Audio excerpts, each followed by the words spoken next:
நீங்கள் பார்த்து கொண்டிருப்பது உங்கள் ரேமா டிவி. இது சத்தியத்திற்கு சாட்சி. ஆண்டவராகிய இயேசு கிறிஸ்துவின் ஈடு இணையற்ற இன்ப நாமத்திலே உங்கள் யாவருக்கும் எங்களுடைய ரேமா இவாஞ்சலிக்கல் மிஷன் சார்பாக வாழ்த்துக்கள். ஒவ்வொரு திங்கட்கிழமை மாலையும் கானான் பயணம் என்கிற தலைப்பிலே ஆண்டவருடைய வார்த்தைகளை நம்ம தியானித்து கொண்டிருக்கிறோம். இன்றைக்கும் நம்முடைய தியானத்திற்காக நான் எடுத்துக்கொண்ட வேத வசனம் எபிரேயருக்கு எழுதின நிருபம் 12ஆம் அதிகாரம் 1 வசனம். ஆகையால் மேகம் போன்ற இத்தனை திரளான சாட்சிகள் நம்மை சூழ்ந்து கொண்டிருக்க பாரமான யாவற்றையும் நம்மை சூழ்ந்து நிற்கிற பாவத்தையும் தள்ளிவிட்டு விசுவாசத்தை துவக்குகிறவரும் முடிக்கிறவரும் ஆகிய இயேசுவை நோக்கி நமக்கு நியமிக்கப்பட்டிருக்கிற ஓட்டத்திலே பொறுமையோடே ஓடக்கணும். அன்புக்குரியவர்களே, ஆண்டவர் இந்த கானான் பயணத்திலே போகிற ஒவ்வொரு பயணிக்கும் ஆண்டவர் தருகிற ஒரு அன்பின் ஆலோசனை என்னவென்றால், நமக்கு நியமிக்கப்பட்டிருக்கிற அந்த ஓட்டத்தில் பொறுமையோடே ஓடக்கணும். மேகம் போன்ற இத்தனை திரளான சாட்சிகள் நம்மை சூழ்ந்து கொண்டிருக்கிறது. அந்த சாட்சிகளை நாம் படிக்கணும், கை கொள்ள வேண்டும்.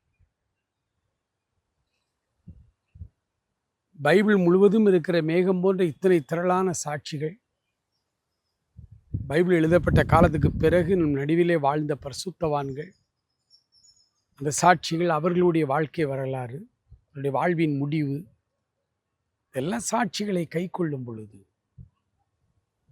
119ஆம் சங்கீதம் 99:100 சொல்லுகிறார், உடைய சாட்சிகளை நான் கை கொண்டிருக்கிறபடியினால் எனக்கு போதித்தவர்கள் எல்லாரிலும் நான் அறிவுள்ளவனாய் இருக்கிறேன் என்று அவர் சொல்லுகிறார். அப்போ நித்தியத்திற்கான பயணத்திலே அல்லது பரலோக ராஜ்யத்திற்கு நேரான இந்த கானான் பயணத்திலே நீங்களும் நானும் பொறுமையோடு ஓடக்கடவும். நம்பர் 1. அப்புறமே சூழ்ந்து கொண்டிருக்கிற மேகம் போன்ற இத்தனை திரளான சாட்சிகளை நாம் கற்றுக்கொள்ள வேண்டும், அதை நாம் கை கொள்ள வேண்டும். இதற்கிடையிலே பாரமான யாவற்றையும் நம்மை சூழ்ந்து நம்மை நெருக்கி கொண்டிருக்கிற பாவத்தையும் தள்ளிவிட்டு, நம்மை நெருக்குகிற பாரங்கள், இந்த உலக வாழ்க்கையில் நம்ம ஆண்டவருடைய பிள்ளைகள் பரலோக ராஜ்யத்தை நோக்கி நாம் ஓடிக்கொண்டிருக்கிறோம்.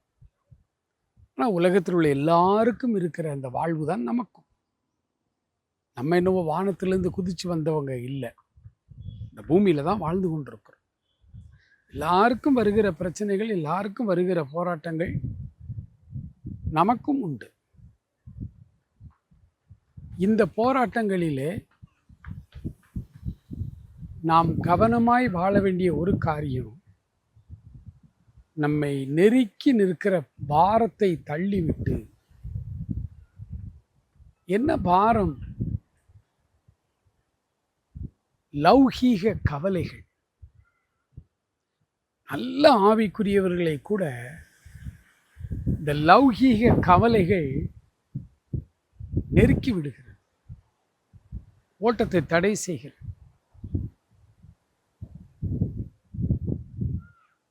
ஆயிரம் பிரச்சனைகளிலிருந்து ஆண்டவர் நம்மை விடுதலை செய்து அழைத்து வந்திருக்கிறார். வாழ்க்கையிலே போராட்டங்கள் உண்டு. சமீப காலமாக ஒரு 2-3 வாரமாக ஜாய் டிவியில் அவங்களுடைய ஒளிபரப்பில் நம்முடைய செய்தி ஒன்று ஞாயிற்றுக்கிழமை போடுறோம். அந்த செய்தி மத்தியானம் 1:30க்கு வரும், 1:30 to 2 ஞாயிற்றுக்கிழமை தோறும். அதனால் இப்போ ஒரு 2-3 வாரங்கிறதுனால நான் அதை உட்காந்து எங்கள் வீட்டு டிவியில் பார்க்குறதுக்கு எனக்கு ரொம்ப ஆசையாக இருக்கும். நம்ம எப்படி பேசி இருக்கிறோம், அது எப்படி ரிலே ஆகுது, அது நம்ம எதுவும் தவறு பண்ணியிருக்கிறோமா, ஏதாவது வார்த்தைகள் ரிப்பீட்டேஷன் ஆகியிருக்குதா, இந்த மாதிரி பார்க்கறதுக்காக அதை நான் பார்ப்பேன். கரெக்டாக 1:30க்கு ஆன் பண்ண முடியாது, கொஞ்சம் முன்னாடியே ஆன் பண்ணி உட்காந்து. எனக்கு முன்னாடி ஒரு பாஸ்டர் பேசுவார், திருச்சபை நடத்துகிறவர் பாஸ்டர் பேசுவார். தற்செயலாக அவருடைய பிரசங்கத்தை கேட்டேன். அவர் பிரசங்கம் முடிஞ்சுதான் அடுத்தடைய நிகழ்ச்சி வரும், அதுக்காக கேட்டுக்கிட்டு இருந்தேன். அவர் சபையார். அவர் சொன்னார், நாங்கள் 2 ரூபாய்க்கு குருணை அரிசி கூட வாங்க முடியாது, குருணை வாங்கி கடையில் வாங்கி அதை கஞ்சி காய்ச்சி குடிச்சு இப்படி ஒரு ஏழ்மை நிலைமையில் இருந்து ஆண்டவர் எங்களை உயர்த்தினார் அப்படின்னு அதுக்கு மகிழ்ச்சியாக ஒரு சாட்சியாக சொன்னார். ரொம்ப சந்தோஷமாக இருந்துச்சு. அப்படியே ஒரு பிரசங்கத்தை கொண்டு வந்து முடிக்கிறார். 2வது வாரம் என்னுடைய நிகழ்ச்சி பார்க்குறதுக்காக உட்காந்து அன்னைக்கும் அதையே தான் சொல்கிறார். வேறு பிரசங்கம், நான் இந்த சம்பவத்தை அவரால் விடவே முடியலை, திரும்ப திரும்ப திரும்ப சொல்கிறேன்.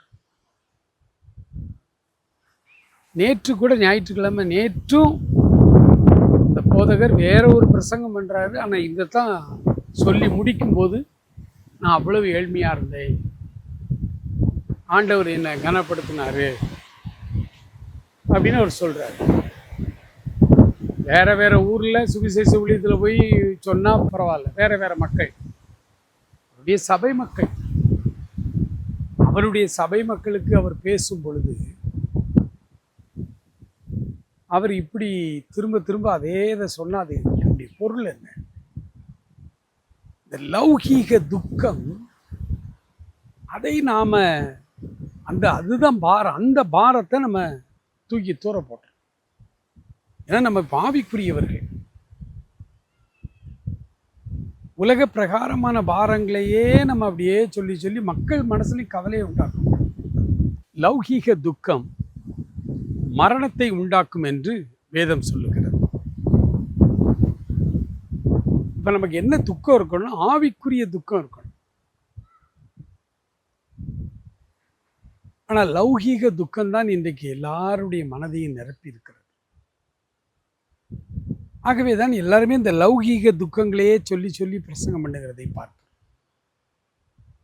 நம்முடைய இருதயம் லௌகீக கவலைகளினால், லௌகீகன்னா உலக பிரகாரமான கவலைகளினாலே பாரமடையாதபடிக்கு ஜாக்கிரதையாயிருங்கள்.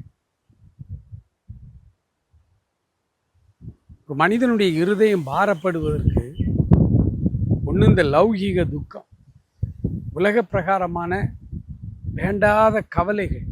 உலகத்து மனிதர்களைப் போல, அந்த அஞ்ஞானிகளைப் போல நீங்கள் கவலைப்படாதிருங்கள் என்று ஆண்டவர் சொன்னார். உணவுக்காக, உடைக்காக, இருப்பிடத்திற்காக,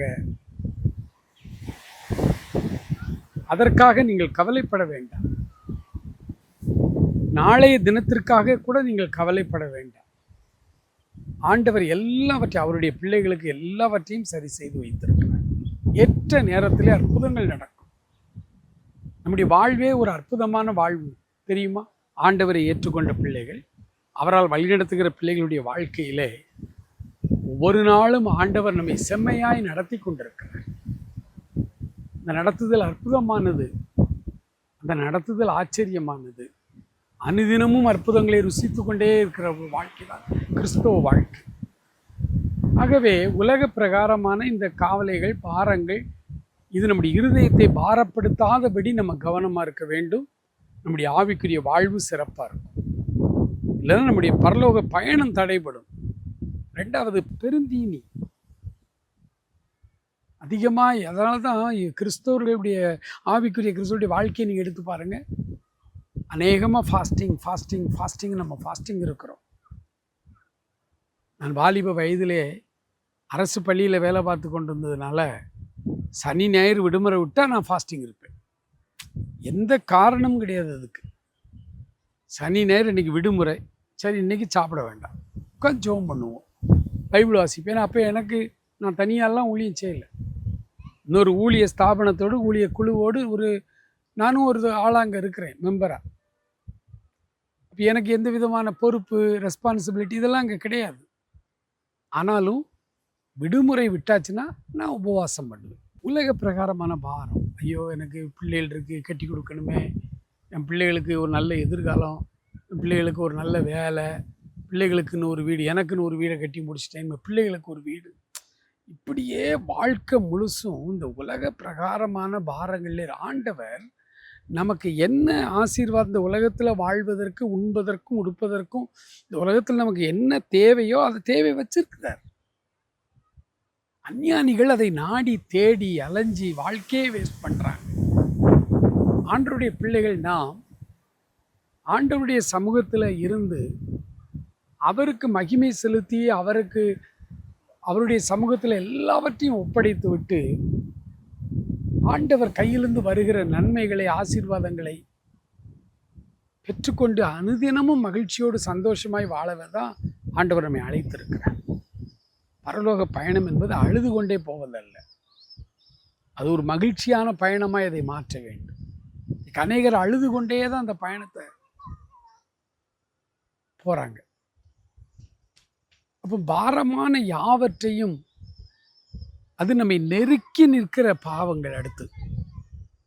அப்போ பாரமான இருதயம் பாரமடையாதபடி நம்ம ரொம்ப கவனமாக இருக்கணும். பிரச்சனைகள் வரும், எல்லாருக்கும் வர்ற மாதிரி நமக்கும் கடன் பிரச்சனை வரும், நமக்கும் பிள்ளைகளுக்கு உயர்கல்வி படிக்க வைக்கும்போது கடன் வரும், அப்புறம் வேலைக்கு தேடும்போது கொஞ்சம் பிரச்சனைகள் வரும், குடும்பத்துக்குள்ளே கொஞ்சம் பிரச்சனைகள் வரும். அந்த மாதிரி நேரங்கள்லாம் அதை எல்லாம் கடவுளுடைய கைகளில் ஒப்படைக்கணும். அந்த பழக்கம் வரணும். கர்த்தர் எனக்காக யாவையும் செய்து முடிப்பார், என்னை பலப்படுத்துகிற கிறிஸ்துவினாலே எல்லாவற்றையும் செய்ய எனக்கு பலன் உண்டு. எஸ், பாரத்தோடு சிலர் ஒருவேளை கேட்டுக்கிட்டு இருக்கலாம். குடும்ப பாரம், பலவிதமான நியாயமான பாரங்களே நம்மளை அழுத்துகிறது. இன்னைக்கு அந்த பாரத்தை எல்லாம் அவர் மேலே வைத்து விடு, கர்த்தர் மேல் உன் பாரத்தை வைத்து விடு. அது தெளிவாக சொல்லியிருக்கிறார்ல, கர்த்தர் மேல் உன் பாரத்தை வைத்து விடு, அவர் உன்னை ஆதரிப்பார் என்று சொல்லியிருக்கிறார். அது மாத்திரம் இல்லை, அவர் உங்களை விசாரிக்கிறவர் ஆனபடியினால் உங்கள் கவலைகளை எல்லாம் அவர் மேல் வைத்து விடுங்கள். இது பழகணும். ஆண்டவருடைய சமூகத்தில் நம்முடைய பாரங்களை சொல்லி பழகணும். ஆண்டவரே பாரங்களை ஆனால் அதன் பிறகு மறுபடியும் அந்த பாரத்தை மனசில் வச்சு துக்கப்பட்டுக்கிட்டு இருக்கக்கூடாது. பாரத்தை சொல்லியாச்சா, ஆண்டவர்கிட்ட இறக்கி வச்சாச்சா, இனி அவர் பார்த்து கொள்வார் என்று அந்த விசுவாச நம்பிக்கையின் உறுதியோடு நாம் மகிழ்ச்சியாக இருக்கணும். இப்போ ஆண்டவருக்கு ரொம்ப பிடிக்கும் நம்மளை.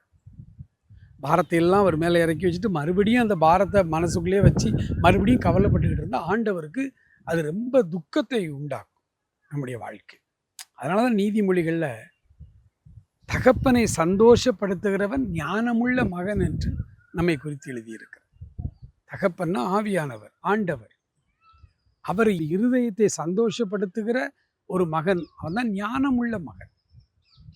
ஞானமுள்ள மகன். நம்ம பல நேரங்களில் நம்முடைய கஷ்டங்களில் ஆண்டவர்கிட்ட சொன்னால் உடனே நமக்கு தீர்வு வரணும் அப்படின்னு இல்லை. பொறுமையோடே ஓடக்கணும். நம்முடைய கிறிஸ்தவ வாழ்க்கை, நம்முடைய உலக பிரகாரமான வாழ்க்கை கூட கொஞ்சம் பொறுமை, அவசரப்படாதிருங்க, பொறுமையோடு ஓடக்கணும். ஏன்னா பொறுமை இழக்கும் பொழுது சில தவறுகளை நாம் செய்து விடுகிறோம். ஏன்னா நமக்கு பாரம் முதல்ல வருது, நம்ம நெருங்கி நிற்குது. அப்புறம் பாவம் நம்மை நெருக்குகிறது. பாவம் நிறைந்த உலகத்தில் வாழ்ந்து விட்டுருக்கோம். இது ஒரு பரிசுத்தமான உலகம் அல்ல. பாவம் நிறைஞ்ச உலகத்தில் வாழ்கிறதுனால எப்படியாவது நம்மளை மறுபடியும் பாவத்தில் விழத்தள்ளுவதற்கு பல காரியங்கள் நம்மை நெருக்கி கொண்டிருக்கிற. நம்ம கொஞ்சம் பொறுமை இழந்துட்டோம் அப்படின்னா நம்மளையும் அறியாமலேயே பாவச்சேற்றில் வலிக்கு விழுந்துடும். அதனால தான் எபிரேயருக்கு எழுதும் பொழுது அவர் அழகாக எழுதுறாரு, நம்மை நெருங்கி நிற்கிற பாரங்களையும் நம்மை நெருக்கி வருகிற பாவங்களையும் உதறி தள்ளி விட்டு லக்கை நோக்கி நம்ம போகணும்.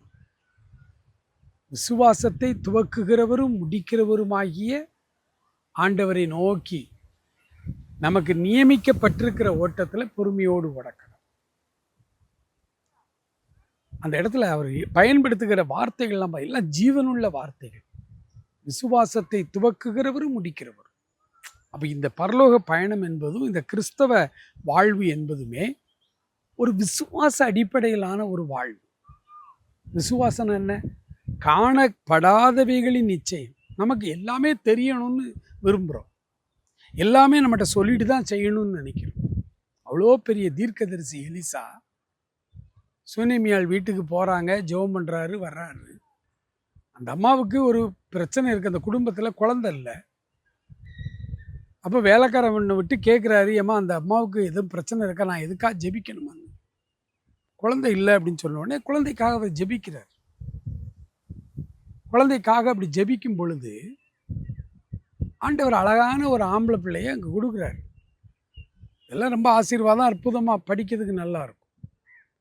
பிறகு எலிசா போன பிறகு கொஞ்ச நாள் கழிச்சா அந்த பையன் திடீர்னு இறந்துடுறான். பையன் இறந்த உடனே அவளுக்கு துக்கம் தாங்கலை. கொடுத்துட்டு பிள்ளைய மறுபடியும் அவர் எடுத்துக்கிட்டாருன்னு சொல்லி நேர தீர்க்கதரிசியை பார்க்க அந்த அம்மா வேகமாக வர்றாங்க. இப்போ தூரத்தில் வரும்பொழுதே எலிசா அங்கேருந்து பார்க்குறாரு. கர்மேல் பருவத்திலேருந்து பார்த்து இந்த அம்மா சூனேமியாள் மாதிரி இருக்குன்னு சொல்லி தன்னுடைய வேலைக்காரனை அனுப்பியம்மா அந்த அம்மாட்ட போய் என்னன்னு கேளு, சுக செய்தியான்னு கேளு. ஒரு ஓடி போய் சொல்கிறாரு, அந்த அம்மா சுக செய்தி தான் அப்படின்னு சொல்லிட்டு வேகமாக வர்றாங்க. வந்து எலிசாவுக்கு முன்னாடி துக்கம். அப்போ எலிசா ஒரு வார்த்தை சொல்லுவார், கர்த்தர் இதுவரைக்கும் என்கிட்ட சொல்லலையே. அவர் ஒரு தீர்க்கதரிசி தான், தம்முடைய தீர்க்கதரிசிகளுக்கு சொல்லாமல் எதையுமே செய்ய மாட்டார் அப்படின்லாம் வசனம் இருக்குது. எல்லார்ட்டையும் உட்காந்து சொல்லிட்டு இருக்க மாட்டார், எல்லா நேரமும் சொல்ல மாட்டார். எலிசாவுடைய வாழ்க்கையில் எலிசாவுக்கு இது ஒரு பெரிய சர்ப்ரைஸ்.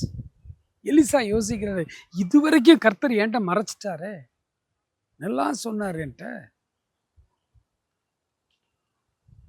இன்னைக்கு எல்லா ஊழியக்காரங்கள்லேருந்து ஆண்டவருடைய பிள்ளைகள் வரை எல்லாருக்கும் என்னென்னா, எல்லாத்தையும் ஆண்டவரை ஓட்ட சொல்லிட்டு தான் செய்யணும். அப்படி இல்லைன்னா அவங்க ஆண்டவர் மேலே கோவிச்சுக்கிடுவாங்க. கிறிஸ்தவ வாழ்க்கை என்பது அதுவல்ல, விசுவாச வாழ்க்கை. ஆண்டவர் மேல் உறுதியோடு பற்றுறுதியோடு ஆண்டவரை நோக்கி நடந்து செல்லுகிற இந்த கானான் பயணம். இயேசு கிறிஸ்துவை பாருங்க, தமக்கு முன்னே இருக்கிற அந்த சந்தோஷத்தின் பொருட்டு அவமானத்தை சகித்து சிலுவையை சுமந்தார். அவர் பிறந்து வளர்ந்து ஊழியத்துக்கு வந்ததுலேருந்தே அவருக்கு போராட்டம், பிரச்சனையும் அவமானமும் கேலியான பேச்சும் கிண்டலும் தான். அவர் அந்த சமுதாயத்திலே தவறாய் புரிந்து கொள்ளப்பட்ட பெயல்செபூலுக்கு தலைவன்னாங்க, சாசு பிடித்தவர் அப்படின்னாங்க. என்ன உங்கள் குருநாதர் பாவிகளோட பந்தி இருக்கார், என்னெல்லாமோ விமர்சனங்கள் இருந்துச்சு. எதுக்குமே ஒரு விளக்கம் சொல்ல அமைதியாக இருந்தார். இவ்வளவும் பொறுத்துக்கிட்டார். இப்போ சிலுவைக்கு போகணும், அடி, பிரச்சனை, வேதனை, மரண துக்கம். என் ஆன்மா மரணத்திற்கு ஏதுவான துக்கம் கொண்டிருக்கிறதுங்க. அவ்வளவு துக்கத்தின் நடுவிலும் அவர் சிலுவையை சுமந்தார் அப்படின்னா அதுக்கு நிருப ஆக்கியோன் அழகாக எழுதுறாரு, தமக்கு முன் வைக்கப்பட்டிருந்த சந்தோஷத்தின் பொருட்டு இந்த சிலுவையில் அடித்து மரணம் அடைந்து ரத்தம் சிந்தி அடக்கம் பண்ணப்பட்டு வேத வாக்கியங்கள்படி 3வது நாள் நான் உயிரோடு எழுந்திருப்பேன். இதுக்கு ஏதாவது சாட்சி உண்டா? கிடையாது. ஆனால் அதை விசுவாசத்தோடு அவர் பெற்றுக்கொண்டு நாமும் கூட இந்த உலகத்தில் துக்கத்தின் நடுவே நிறைய பிரச்சனைகள், போராட்டங்கள், அது நடுவே தான் போயிட்டுருக்குறோம். ஆனால் நம்ம எதை விசுவாசிக்கணும்? அக்கறையிலே ஆண்டவர் எனக்காய் காத்திருக்கிறார், ஜீவ கிரீடத்தோடு காத்திருக்கிறார். பவுல் சொன்னார் பார்த்தீங்களா, எனக்கு மாத்திரம் இல்லை, இதே போல விசுவாச ஓட்டத்தில் ஓடுகிற அத்தனை பேருக்கும் அந்த கிரீடம் வைக்கப்பட்டிருக்கிறதுன்னு சொல்லியிருக்கு. அந்த ஜீவ கிரீடத்தை விசுவாச கண்களால் பார்த்து விசுவாசத்தால் ஏற்றுக்கொண்டு நம்முடைய வெற்றி கண்களுக்கு எதுவுமே தெரியாத நிலைமையிலும் அக்கறையிலே ஆண்டவர் எனக்காய் காத்திருக்கிறார். நீ கரநீட்டி அழைப்பார், என் கண்ணீர் யாவையும் துடைப்பார். நல்லது, உண்மையும் உத்தமுள்ள ஊழியக்காரனே, நீ கொஞ்சத்தில் உண்மையாய் இருந்தாய், எஜமானுடைய சந்தோஷத்துக்குள் வா என்று சொல்லுவார். அந்த நாளை நம்முடைய உள்ளத்திலே மகிழ்ச்சியாய் வைத்து இந்த கானானுக்குள் நுழைய போகிற அந்த நாளுக்காக மகிழ்ச்சியோடு ஓடக்கணும்,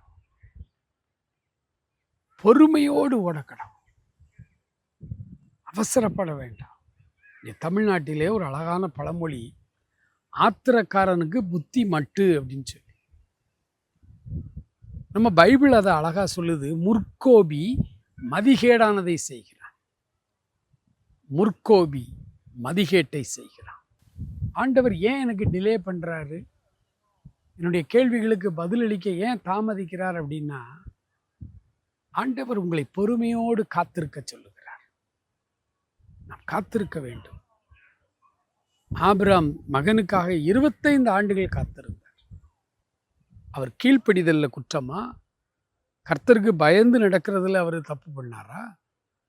ஆபிரகாம் வாழ்க்கையில என்ன, எதுக்காக 25 ஆண்டுகள் அவர் காத்திருக்கணும்? ஈசாக்கு ரெபேக்காள் திருமணமாகி 20 ஆண்டுகள் காத்திருந்தார்கள். ஏன் 20 ஆண்டுகள் அவரை காக்க வைத்தார்? கிறிஸ்தவ வாழ்க்கை என்பது காணக்கூடாத இறைவனை காண்பது போல விசுவாசத்தோடு நடக்கிற ஒரு வாழ்க்கை. அதே நேரத்தில் பொறுமையோடு நாம் அவரை பின்பற்றி செல்ல வேண்டும் என்கிற ஒரு அருமையான வாழ்க்கை. அன்புக்குரியவர்களே, பாரமான யாவற்றையும், நம்மை நெருக்கி நிற்கிற பாவத்தையும் தள்ளிவிட்டு நாம் விசுவாசத்தை துவக்குகிறவரும் முடிக்கிறவருமான இயேசு கிறிஸ்துவை நோக்கி நமக்கு நியமிக்கப்பட்டிருக்கிற ஓட்டத்தில் பொறுமையோடே நம்ம ஓட வேண்டுமானால் நாம் செய்ய வேண்டிய காரியம் ஒன்று இருக்கிறது. மேகம் போன்ற இத்தனை திரளான சாட்சிகள் நம்மை சூழ்ந்து கொண்டிருக்க, அனுதினமும் அவருடைய சாட்சிகளை நம்ம நோக்கி பார்க்க வேண்டும். ஆதாமிலிருந்து இன்று வரையும், வேதாகம காலத்துக்கு பிறகும் கூட 14ஆம் நூற்றாண்டிலே வாழ்ந்த பரிசுத்தவான்கள், 17ஆம் நூற்றாண்டு 19ஆம் நூற்றாண்டிலே வாழ்ந்த பரிசுத்தவான்கள், இவருடைய வாழ்க்கையெல்லாம் நமக்கு சாட்சி. இந்த சாட்சிகளை நோக்கி பார்க்க வேண்டும். அதற்கு நேரத்தை செலவழித்து வேதாகமத்திலே இருக்கிற, முதலாவது வேதத்தில் இருக்கிற அந்த மேகம் போன்ற சாட்சிகள் ஒவ்வொருவருடைய வாழ்வையும் படித்து பார்க்க வேண்டும். 40 ஆண்டு கால இஸ்ரேலர்களுடைய அந்த நடைபயணம், யாத்ராகமம், ஒரு 40 ஆண்டுகள் அவர்கள் நடந்து வந்தார்கள். அந்த 40 ஆண்டு காலத்தில் அவர்கள் சந்தித்த அத்தனை பிரச்சனைகளையும் தான் இன்று வரை நம்முடைய வாழ்க்கையிலே நடந்து கொண்டிருக்கிறது. வேற டிசைனில் இருக்கலாம், அல்லது வேற பெயர் இருக்கலாம் இன்னைக்கு நவீன காலத்துக்கு ஏற்றால், ஆனால் பிரச்சனை ஒன்று தான். அவர்கள் அனுபவித்த அதே பாடுகள், பிரச்சனைகள்.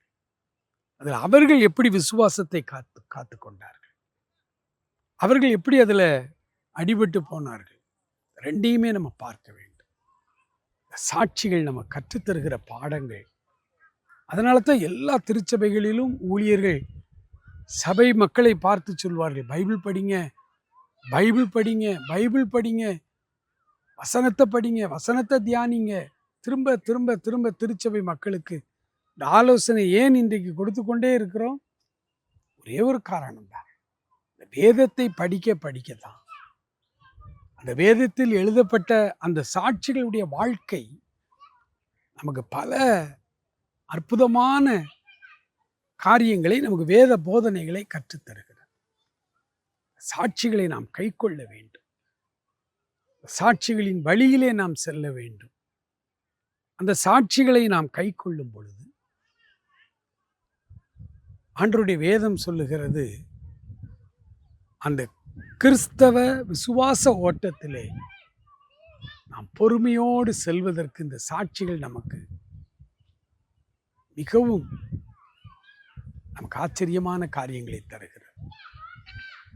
அன்புக்குரியவர்களே, விசுவாச பயணம் என்பது ஆச்சரியமான பயணம். வனாந்திரத்தில் 6 லட்சத்திற்கும் அதிகமான ஆண்கள் எகிப்திலிருந்து வெளியில் வந்தாங்க. ஆனால் அதில் 2 பேர் தான் கானானுக்குள் போனாங்க. மற்றவர்கள் எல்லாம் வனாந்திரத்தில் பிறந்தவர்கள் தான் மறுபடியும் கூட்டமாக லட்சக்கணக்கில் உள்ளே போனாங்க. எகிப்திலிருந்து புறப்பட்டதில் 2 பேர் தான், காலேப், யோசுவா. இந்த 2 பேர் மாத்திரம் எப்படி இந்த வாழ்க்கையில் அத்தனை லட்சம் பேர் வனாந்தரத்தில் மரிச்சு போனாங்க? 2 பேர் மட்டும் உள்ளே போனாங்க. 40 வயசில் வெளியில் வந்தாங்க. இப்போ அவங்களுக்கு 80 வயசு. அப்போ இந்த காலேஃபும் யோசுவாவும் அவர்கள் சொல்லும்போது அவருடைய வாழ்க்கையில் அவர்கள் சொல்கிறாங்க, அன்னைக்கு கர்த்தர் எங்களை அழைச்ச பொழுது எங்களுக்கு என்ன பலன் இருந்துச்சோ அதே பலன் இப்பவும் இருக்கு. 40 ஆண்டு காலம். ஒவ்வொரு வருஷம் போனால் ஒவ்வொரு வயசு கூடிக்கிட்டே போகும். வயது ஆக ஆக இயல்பாய் வருகிற பலவீனங்கள் இருக்கும். ஆனால் யோசுவாவும் காலேஃபும் சொல்கிறாங்க, அன்னைக்கு எங்களை வெளியில் நாங்கள் வரும்பொழுது எங்களுக்கு என்ன பலன் இருந்துச்சோ அதே பலன் இப்பவும் இருக்கு.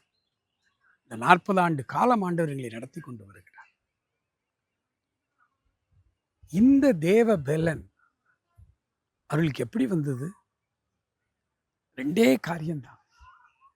ஒன்று, அவர்கள் ரொம்ப பொறுமையோடு எந்த ஒரு காரியத்தையும் ஆண்டவரோடு இணைத்து பார்த்தார்கள், இணைத்து பேசினார்கள். கர்த்தருக்கு காத்திருக்கிறவர்கள் புது பலன் அடைவார்கள்.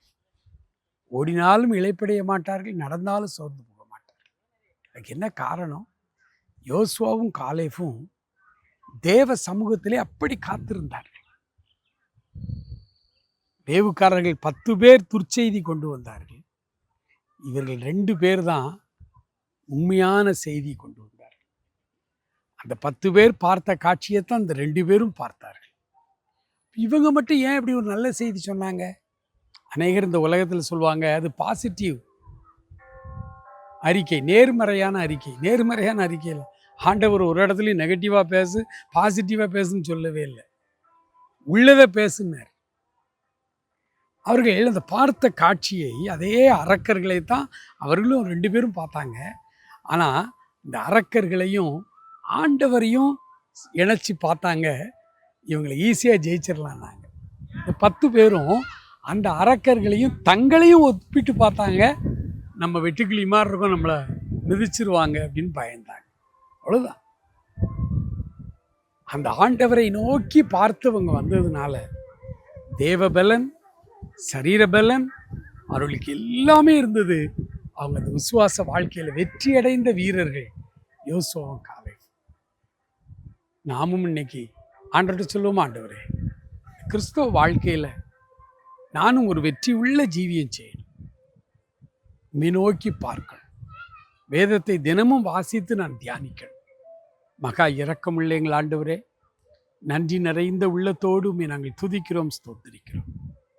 எங்களுடைய கானான் பயணம் இனிமையாய் மாற ஆண்டவரே, யோசுவா காலேப் போல நாங்கள் உம்மை நோக்கி பார்த்து நடந்து வர, உமக்கு காத்திருந்து பலனை பெற்றுக்கொள்ள, இந்த விசுவாச வாழ்க்கையிலே அக்கறையிலே எங்களை எதிர்பார்த்து நிற்கிற உம்மை நோக்கி நாங்கள் கடந்து வர ஒவ்வொருவருக்கும் உதவி செய்தார்கள். ஆசீர்வதியும். இயேசு கிறிஸ்துவின் நல்ல நாமத்தில் ஜெபிக்கிறோம் எங்கள் அருமை பிதாவே. ஆமேன், ஆமேன்.